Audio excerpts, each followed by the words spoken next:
সামনে 25শে December Christmas day, বড়দিন।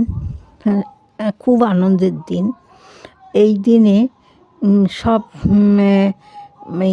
জায়গাতে লাইট দিয়ে সাজানো হয় এবং প্রত্যেক মানুষ তা উৎসবে মেতে ওঠে এবং কেক প্রতি ঘরে ঘরে আনা হয় এবং সব মানুষ তখন বিকেল হলে বেড়াতে চলে যায় সব চার্চের আশেপাশে ঘুরে নানান জিনিস দেখার জন্য এবং সেখানে একটা আনন্দ উৎসব হয়।